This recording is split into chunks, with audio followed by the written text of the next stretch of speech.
Veterinary entomology is the study of insects and insect-related problems that affect domestic animals, particularly livestock and cattle, and companion animals, especially dogs and cats. Veterinary entomology also investigates insect-associated problems that affect wildlife and captive animals. Earlier in this module, we discussed how arthropod biting behavior can cause illness by causing animals to suffer from appetite loss and weakness due to stress. In addition to the suffering of the animal, this can also result in economically important losses in product quantity and quality. The treatment costs and reduced yield can result in severe economic burden to the producer.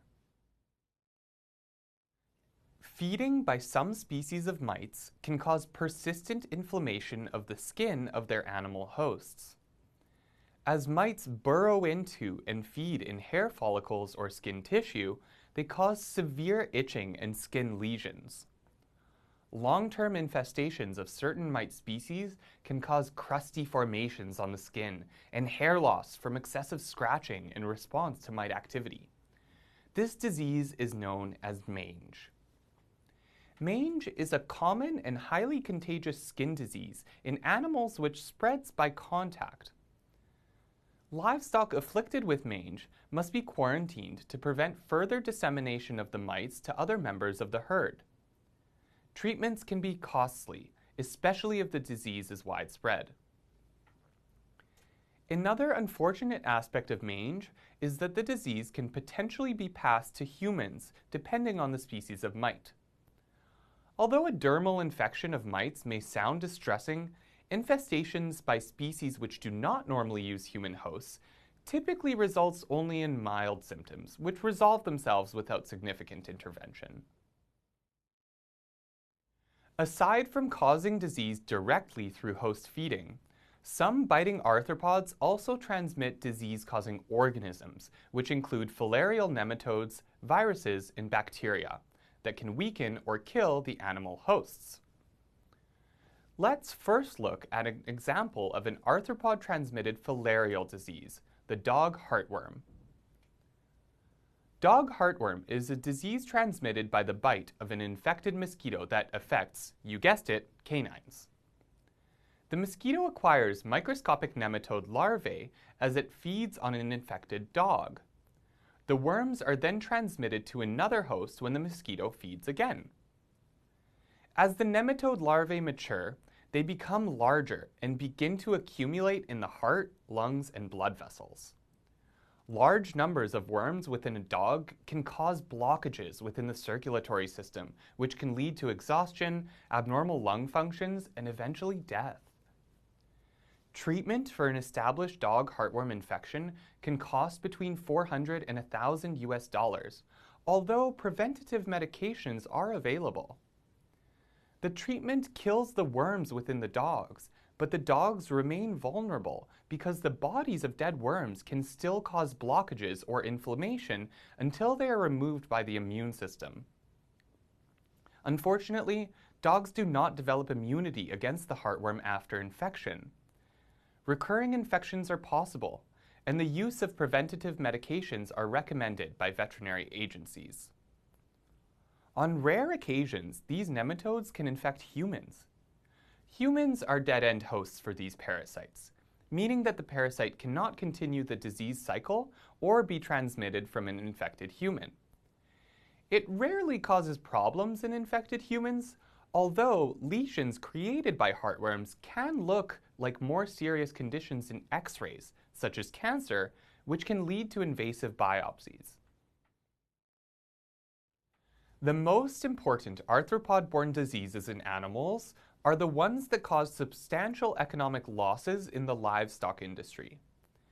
We will look at two examples in this lesson: the viral disease blue tongue, along with Nagana, which is caused by a parasitic protozoan.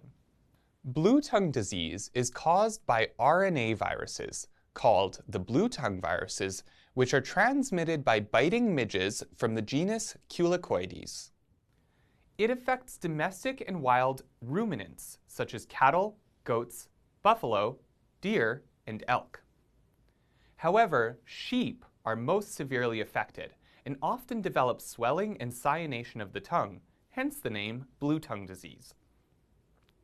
The virus can cause lesions, internal hemorrhaging, and fluid buildup in the lungs. Many infected animals die from respiratory problems. Additionally, wool growth is disrupted in sheep that survive infection. Infection in pregnant females can result in underweight or deformed young, as well as stillbirths or miscarriages. These deaths, along with weight loss and other impacts, cause substantial economic loss to livestock owners. Mandatory testing and vaccination for the disease costs the industry millions of dollars annually in Europe alone.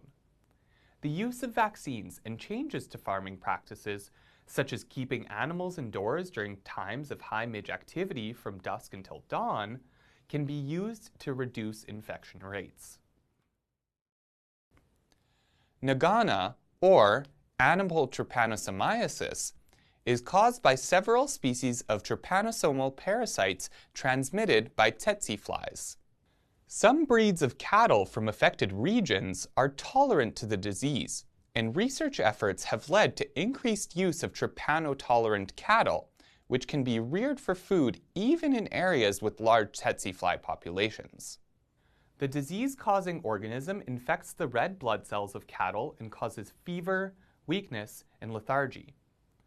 This in turn leads to weight loss and anemia, and infected animals can die from secondary infections. Due to the high mortality Nagana causes in livestock, this disease is considered a major barrier to commercial animal production across much of Africa. Locals living in regions where the disease is endemic lack a steady source of animal protein for human consumption. Infected and weakened animals are also unusable as working animals in agriculture. As local officials struggle to manage this disease, livestock production in affected regions remains stagnated.